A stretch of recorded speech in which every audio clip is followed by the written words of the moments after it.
Fox, I think there's something wrong with my arm. It was Mike. What? I only do the camera. All right, let me go get your arm.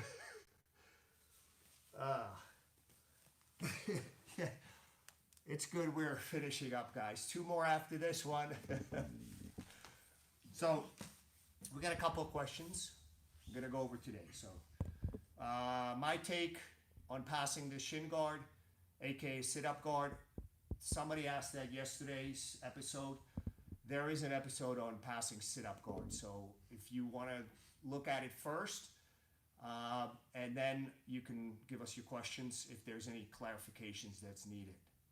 All right, guys. So again, if the topic was covered, if your question is general and the topic was covered, you're gonna have to look at that video first, and then if you have clarifications, I'm happy to answer them. All right. So guys, the second question was, how do I off balance somebody when they pass the guard and they put the knee on the belly? All right, so we're going to go over that. It's one of my favorite sort of counters from when a guy gets through my guard and is trying to put knee on the belly. All right, and then we go into inversion and go into a knee bar. So let's look at it. So you're going to go this way so they can see. So, all right, go ahead. Do the guard pass. So as he's passing through, all right, what I'm looking to do is make him overshoot. I do that with my inside leg. In this case, it's my, can they see me waving with my foot? My Yeah. right leg. So I set him slightly forward, and my hands frame. I'm not lifting him with my hands, okay? I'm just framing. As his weight gets light, I use my hands as an anchor, and I start to invert inside. Once we're here, guys,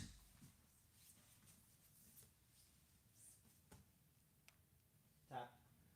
you get a very strong knee bar. So we're gonna look at it from 4 different angles. So as he's coming through, I'm already getting ready. Guys, if he settles down, you could always bump him forward. Again, it's gonna be the inside leg. Bump him forward. Tap. This side.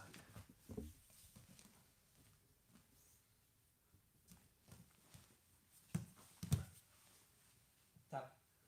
So, guys, on the last one, I did not wait for him. So I don't, sometimes you're going to have better success rate if you don't wait for him. We're going to do it one more time from this angle. You have better success rate if you don't wait for him to settle down. So if you can start your inversion as he's coming down, that's your best time. That you're going to face the least amount of resistance. All right, so let's look at it one more time.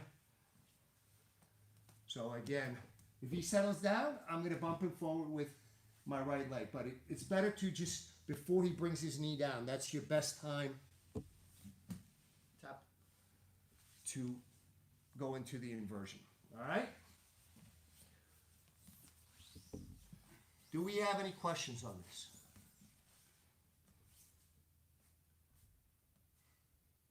While we're waiting for questions, we have check-ins from Renzo Gracie Troy in Detroit. Nice. Ah, nice. Look at that. We also have Mississauga. Did I say that right? Mississauga, yeah. You see? You know where that is? Nah. Is it like 10 minutes up in New Jersey? No, it's Ontario, Canada. And lots of peers asking, what if he sits bumped to your side instead of above you? What? It always happens to me and I can't spin beneath him. You got to get his weight off you. So we're going to go over a couple of problems. So first, we're going to work on 2 techniques from the bottom. This is one of them. You have to understand that anytime you use this, anytime you use either one of these attacks, there's a possibility that your opponent or training partner sees it coming and backs off.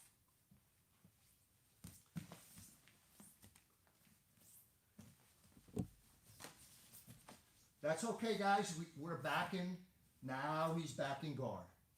So again, do not forget, one more time, please. Oh, I have something here. I actually managed to get it done. All right, so he didn't back off enough. So this time I'm gonna let him back off. So as he's coming, he's backing away. Ayuda. So this time, when he backs off, it allows me to put him back in guard or go after him. So both these attacks from the bottom, it's it's not sort of a Hail Mary kind of submission. It's sort of not, 5-finger guillotine, a lot of times that's a Hail Mary submission, meaning that if you mess it up, you're going to be in a bad position. With these, even if it doesn't go exactly as you expected, he smells the danger, backs away. Now you can regard, which is valuable in itself. Ryan D'Souza is asking, this is not a move you do when someone settles down into knee on belly, right? You can. We're going to go over the complication, what happens if he holds your head. So again, guys, think about, we've been talking about this concept so many times throughout the last 95. 4 seasons. Why am I? Guys, this is my fault. I looked at him for guidance with the numbers. So I will take full responsibility for this. I should not even look at him. Anyway, something like 95 episodes. I lost my train of thought. So I will keep talking until it comes back to my head. Or I will start staring at the camera until it comes back into my head.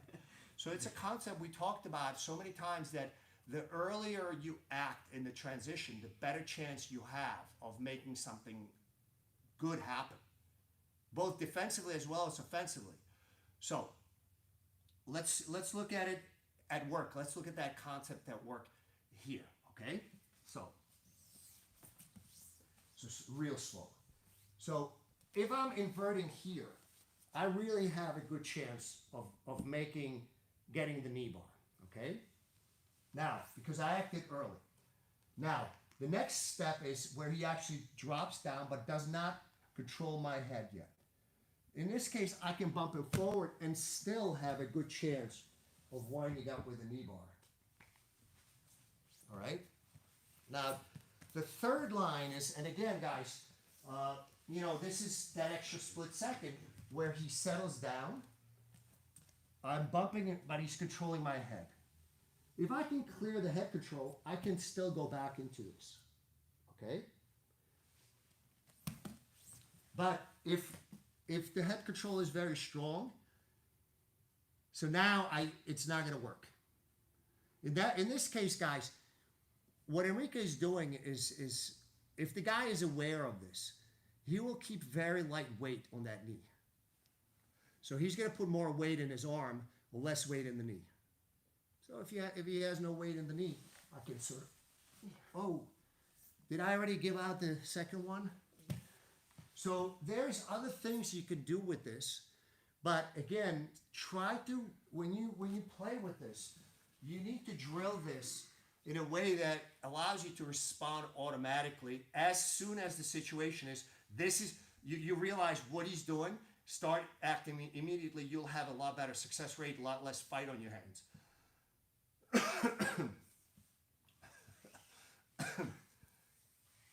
I believe there's a lot of pollen. GM Baseball is asking, what if you're not flexible enough to invert? Inversion does not require a lot of flexibility. Usually it's lack of sort of movement in the proper direction. So I'm not inverting high. In this case, I'm not inverting, I'm not going up to here, Enrique is a lot more flexible than I am here. Like for me, if somebody stacks me, my feet touch the ground, I'm looking to bail out. Go get me a bottle of water, please. It's in my... So, it does not require extreme flexibility. Enrique can literally put his feet behind his head and stay there and wait for you to try to move side to side and until... Thank you. Thank you. See, guys, first First water break. First water break in 95 episodes. So I'll show you my flexibility on the inversion, and then you're going to look at his. So mine is here. That's about it. So go ahead, stack me, Enrique. Stack me. So once I'm here, guys, I'm looking to strip his hands and come back. I want to get out of there. I don't want to be there. That's the limits of my flexibility. All right. So anytime somebody stacks me and I touch, I'm gonna try to bail in any way possible, but I will accept an inferior position because I'm getting stacked. That's my limit. Now watch his. I hope you don't make me a liar because you didn't stretch. So he goes here, and then I'm trying to control his hips, trying to, move either way. He can stay here forever. So in this case, in this particular case, the inversion is not even, so if you consider my inversion, let's give it a 70% inversion, let's give him a 100% inversion. Here you're going 30 to 50%, so you're not really going that high. What you're doing is inverting and pivoting. Have your head lead the way. Okay? So let's look at it one more time. So as he's doing this, look, all I'm doing is just lifting my legs. I'm not even inverting. Like people usually equate inversion with being able to, be severely stacked. I'm just pivoting, leading with my head. So the skill that you need to acquire is to be able to, anytime you're on the bottom of the guard, you got to be curled up. When I extend when I'm attacking the arms. But even if I have somebody in split guard, look at my torso. I'm curled up. You want to have the least amount of your body surface on the mat. So you want to make yourself almost like a ball because you can, first of all, there's less friction. Less friction means you can move faster, okay? So it's not necessarily a question of flexibility. You have to sort of rethink the concept of what inversion means. He said, I can't get my feet to the floor over my head even with bent knees, and Adolfo agrees with him that he can't do it either. He's fine. At what point do I have my feet behind my head? Throughout this whole process.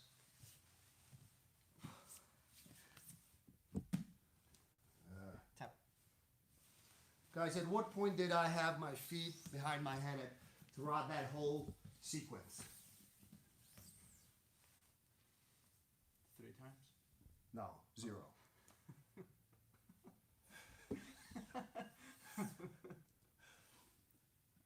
Ryan D'Souza is asking, what drills do you teach your students to practice the inversion movements?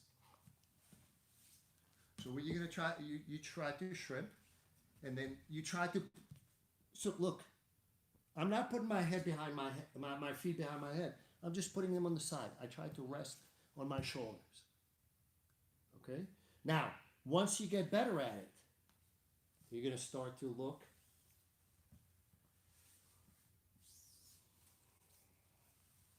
You can roll on your shoulders, but you can start just by doing this. Okay? It's a good start. All you do is just arch, and you start to invert. And you'll realize how big a component of this movement your head movement is. You never want to be on your neck. You always want to be on your shoulders. Elad said his problem is that he always bumps his opponent to the side and not above him. No, if you go to the side, he's gone, which is okay. Then you'll probably be able to regard, but I'd rather threaten with a submission. And Adolfo says, I still struggle with walking that fine line of being constantly preemptive versus constantly attacking. That's a function of development in jiu-jitsu. When you first start out, and if you're a white and blue belt, training primarily with good blue belts and above, you're going to be on your defensive side. But that's just the nature of progression. Initially, you work on being comfortable, being uncomfortable, Then you work on your defense, and then you work on your offense. That's sort of the progression of Brazilian Jiu-Jitsu. And again, you know, when you get to the higher levels, you still should work on your defense. And if you're not training, if you don't have guys that give you a run for your money, meaning guys that, you know, they really put you in defensive, maybe you're part of a small school or club, then you should still, you know, put yourself in bad positions and try to work from there. So let them get it two steps ahead, 3 steps ahead, and then you start to engage. So you kind of learn the defense, continue to hone your defensive side as well. So you can't, you know, for a high level guy, brown, black belts should be primarily working on their offense, but you know, you don't want to forget completely about your defense, because if somebody does something unexpected, now you're going to be, oh crap, I didn't train this for 2 years because I've been too busy beating the shit out of everybody else. And Timothy Sanders says, thanks for the awesome series, Silver Fox. Thank you. And he says, I had a clarification question on the calf slicer episode. Okay. You said many times there is heavy pressure on both people's knees, but would the Sean Roberts slicer be better for the pressure using your forearm instead of your leg? I'm not familiar with Sean Roberts' slicer, so I don't know what that means. It's a calf slicer from the front, where you like triangle your legs and bend their leg. You do it to me. These ones. Sure. Oh. Yeah, that's, first of all, on a good guy, it's almost impossible to get. Second of all, it's a completely different situation. It does not work from, you know, my sequence from when I attack the guard, I usually, if I can, I attack the arm. If he yanks out, I attack the knee. If he defends the knee, I'm going to calf slicer, just because my leg is there's like very small movements on my part. I'm constantly keeping him I either submit him or keep him at a very high level of threat that he has no choice but to continue to escape. If I were to switch into that one, I don't think I've ever been caught in this one. I know, yeah, it became big. I think there was a kumite that Lloyd Irvin did like years ago when Keenan Cornelius was training with him, and I think a couple of guys got nailed with it, but I don't think I ever did. So you just got to be aware. So anytime somebody starts, so when I see this, I straighten out my leg. That's it. Well, anytime if my leg is bent and I see him weaving, I just straighten my leg. That's it. It's gone. I don't really have okay now. So the defense is very simple, very easy. All you gotta do is if somebody goes under your leg, just straighten it out, and that's it. It's gone. There is no follow up for him. There's no, you know, he might hope to get on top, but I usually if somebody does it to me, they're usually prepared to sit down.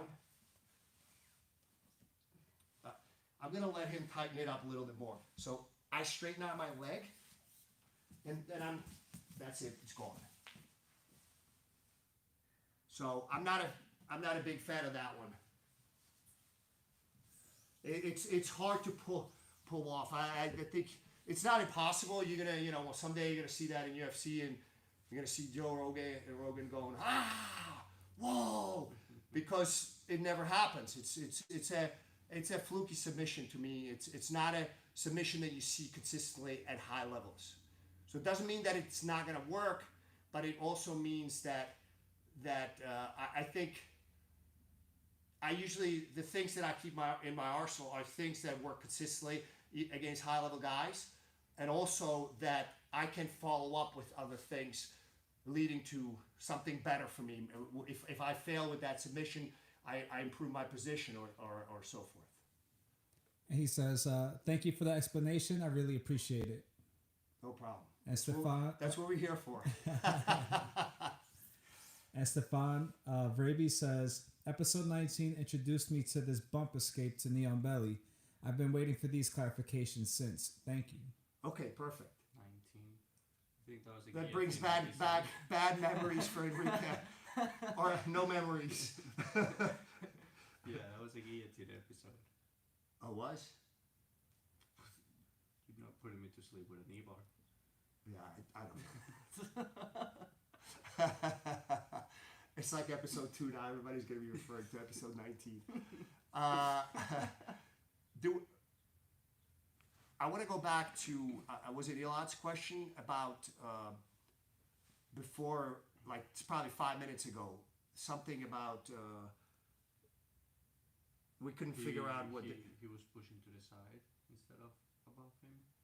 Okay, no, before that, way before that. Can you find it, Mike?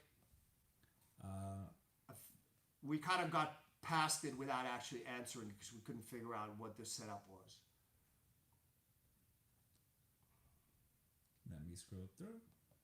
There's a lot of comments. That's good, guys. Keep them coming. Keep the questions coming. We only have 2 more episodes after this. Yes? Yes, 2 more.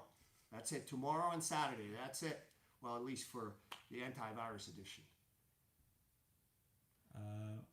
Trying to remember. While we try to remember, we have Stratos saying, I managed to get a new white belt who is much heavier and muscular than me in an omoplata, but couldn't quite flatten him, and he muscled his way out. Any tips to secure the flattening? Yes. Look at the video I did with Firas. It's on TriStar Gym Channel and jujiclub.com. That's Firas's paid channel, so jujiclub.com, and Firas's YouTube channel, TriStar Gym Channel, which has there's probably 45 minutes to an hour of pure omoplata. The quick answer is, I'm pretty sure you were by the shoulder as opposed to by the elbow. So that's the short answer. For a more complete answer, go check out those episodes. One is free, one you got to pay, I think it's $20, $25, something like that. You can't find it? No, I don't see it. Okay. I see everything that we answered. So guys, if we did not answer your question, ask again, because there was one there was something in my head I kept explaining. I was going to come back to it, but I forgot what the question was. Is it the concept one? No. No. So anyways, let's look at another while we're waiting. Let's look at a good one from Attack from the Bottom. Again, keep in mind, guys, that anytime I fail with one of these, it's my opportunity to regard. So if it's a failure, but if you have a good attack, he will respect it enough that he backs off so you can regard, okay? No, so I wouldn't do this when he's on my hips, because it's hard, because for this one, I don't just arch, I gotta bump him, but I need him high. I need him above my head, all right? So that's okay, I'll make it happen. So I'm gonna push down, right? So what do you think when you're pushing the guy down? He's gonna make adjustments. So now when he starts to make the adjustments, he's gonna move towards your shoulders. Again, I'd like to move before he solidifies his control. And I just so if I just come up here, chances are I'm gonna hit him. So I flare out my right knee to make sure that it fits.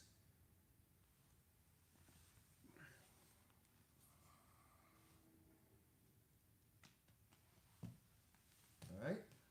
So again, if he's on my shoulders, it's great. I'm already here. So I need to move myself down, bring my hips up, and tighten it. If he backs away, he's back in my guard.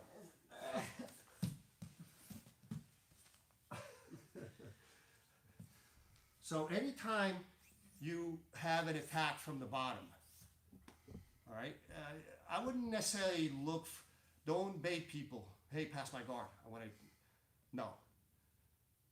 You have to fight, because if you try to keep your guard on and attack from the guard, when he passes, the more discombobulated he passes, the more kind of disorderly, the more messy the pass is, the better opportunity for you to attack.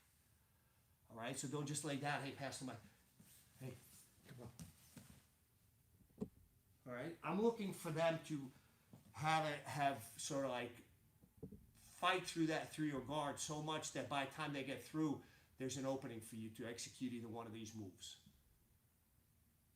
And a lot said it was the same question, but he thought I meant that the guy sits on knee on belly and grabs my head, maybe. Oh, okay. Controlling the head. Oh, you addressed that then. Yeah. Yeah. So when somebody controls your head from the knee on belly,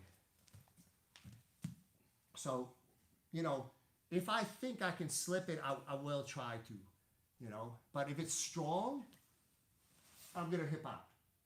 And now.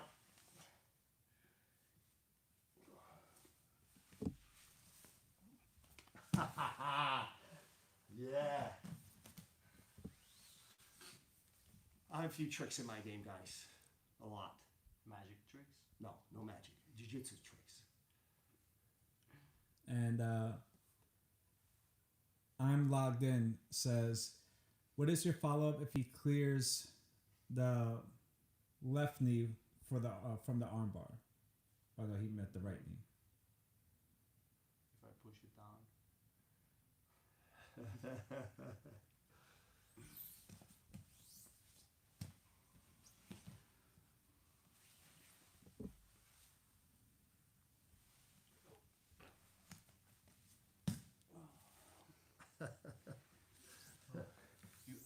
You answer his question before he asked it. You ask and you shall receive, huh?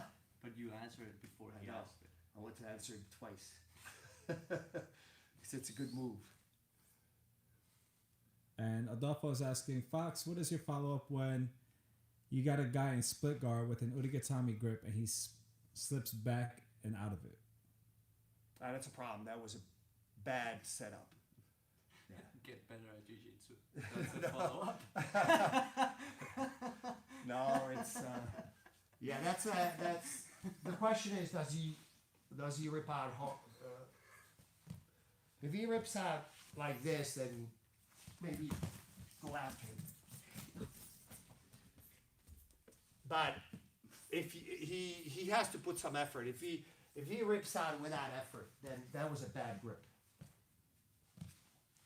That's a bad grip. All right? Now, this is a better grip. He's not going to slip this. Not. Yeah, this is going to get worse.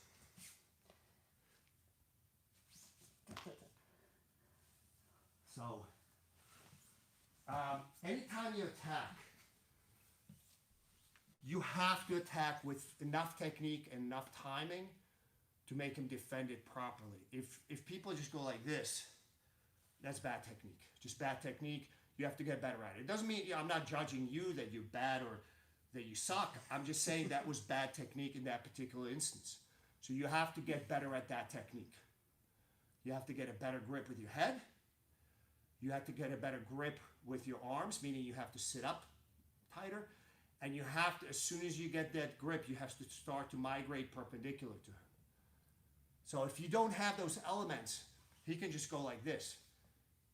Anytime you throw a submission on somebody and they can just defend by just doing this, that's bad technique. It's just you did not attack with proper timing, proper technique. That's okay. You can fix it easily. Just drill. Michael, No, not easily.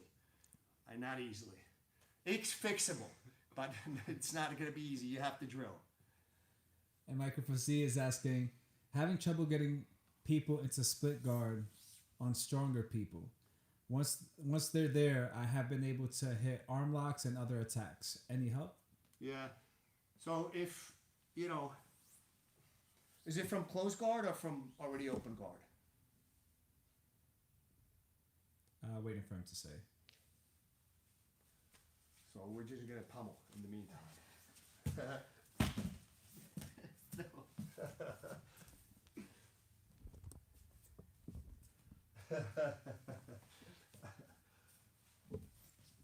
So Ryan D'Souza says, no, I gave it to you. I pulled guard. Still, but I was down. No, No, you had no contact. You had no contact. You had no contact. Go to the replay. Yeah. Yes. And Ryan D'Souza chimed in. He said, I've been having trouble from close guard to get to split. So what I'll do is, if they're not giving it to you, if they're resting on you, you could always bump them up. All right. So I don't care how big the guy is. I can just get his head up a little bit. And I'm going to... Now, the question is, what does he do with that arm? Usually the big and stronger guys will try to control it. But it's too late. Now they have to react. Now, if he doesn't, and he just yanks it back and sits up, you got to attack in combinations.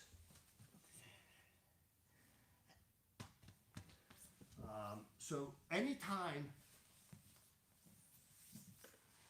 you attack, you always think of a backup plan. You always have a backup plan. So, you know, if you're relatively new to jiu-jitsu, it's going to be difficult because you only have so many techniques, so many things to play with. But you have to sort of start to think as you get better. It's always, especially your favorite techniques, have a backup plan. How do people usually respond? Am I doing my technique wrong, or it's just that they're starting to catch on, they're timing me?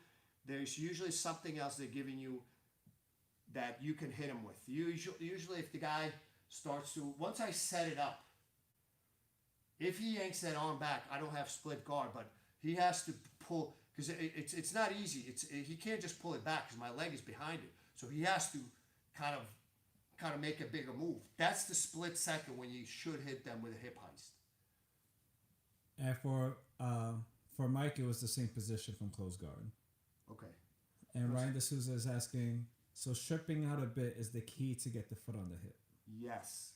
I believe we talked about it. Ryan, you have a homework. You have to go back to that episode and rewatch it again. Yeah. That was one of the keys. You cannot put your foot, if you square onto the guy, you cannot put your foot on the hips unless your legs are real short. And Jaleel Muhammad is asking, I love the north-south choke, but I can never finish it. Any tips on how I can improve it and make my north-south stronger? I have a question to you. Why do you love it if it doesn't work for you? So, if I don't know, because there's a lot of elements to it. Is if he's I don't know where it starts to fail. Does it start to fail at the very beginning, in the middle, or the end? So if it starts to fail at the very beginning, it's probably he turns his head to you, which leads them into a guillotine instead of a north-south choke. Okay? That's probably the only, once you isolate his head, it should work better. But if he's turning his head towards you, you're not setting it up properly to isolate his head. But the good news is that you can, instead of going for north-south, you could just change it to guillotine grip. If it's sort of failing, sort of somewhere in the middle, what you need to do is move your body away from him. Keep going until literally you cannot go any further. Usually people just try to hunker down on top of their opponent's chest and then squeeze. You're not getting the proper squeeze. You're not getting the proper carotid isolation. You have to move backwards. So, if Enrique turns to me too soon, what I'm going to try to do is right now I'm going to hit him with an iron fist. But if he starts to turn and escape, he's going into a guillotine. So I change it into a guillotine. All right? So he's still down. We're going on. Now, if I isolate his head, the second thing that I want to do is I want to move my body this way, away from him. I'm moving away to the point where I can't go any further. It's just not going to happen. Once you do that, so you got to keep his head turned. Once you do that, you want to make sure that his head stays turned away. He followed up with, great question, and he said it's at the end. At the end, okay. I suspect you probably keep your chest on him, chest to chest, rather than scooting backwards. Because once you get pretty far back, it almost doesn't, I personally use one-handed grip, but you can use almost any grip and it's going to work once you get that far. But you have to move away from him. So literally your shoulders roll forward and you literally stop only like, I can't move any further. That's when you apply the pressure. At that point, like I said, I personally prefer the one-arm grip, but almost any grip will work. And Timothy Sanders says, adding to Jaleel's question, do you ever use the iron fist from north-south ever? Oh, I just did. I will use it when he starts to turn. So if he starts to come to his knees, I will switch to a guillotine. But if he stays flat, I will switch into an iron fist. So if he escapes the north-south but doesn't make an attempt to come up on top, I will use the iron fist.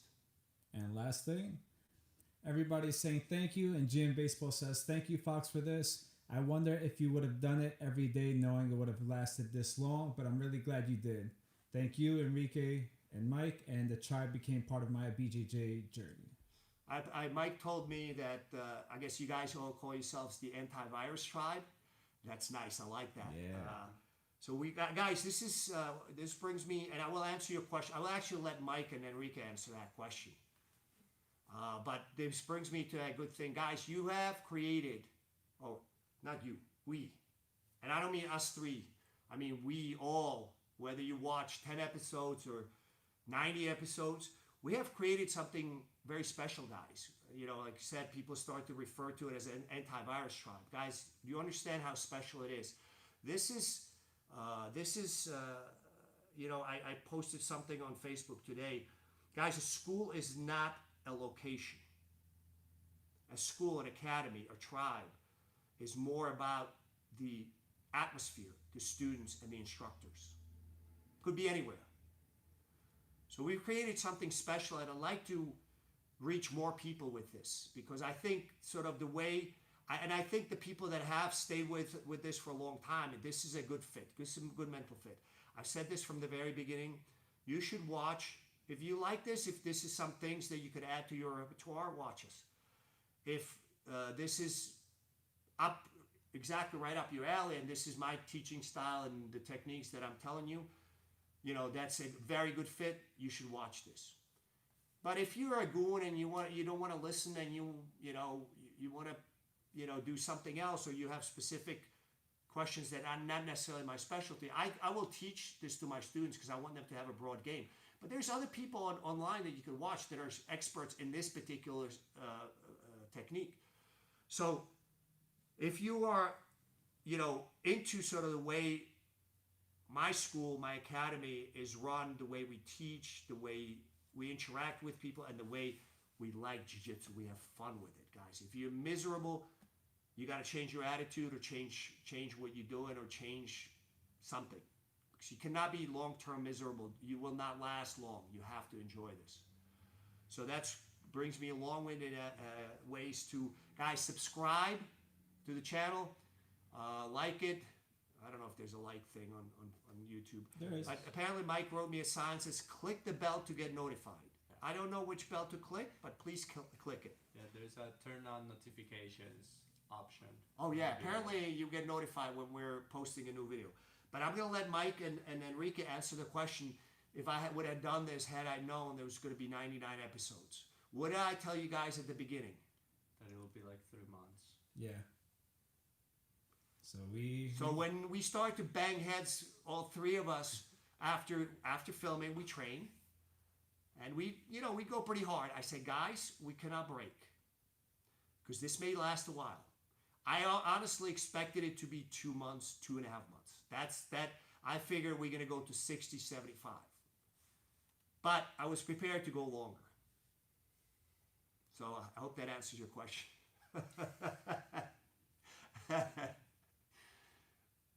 All right, guys. We're at the end, guys. 2 more episodes left. Don't forget to post your favorite moments. Post your favorite techniques that had the greatest impact on you. Subscribe, like, click the bell. Share, and whatever else, guys. We'll see you tomorrow at 10:30. Guys, stay well. It'll be nice.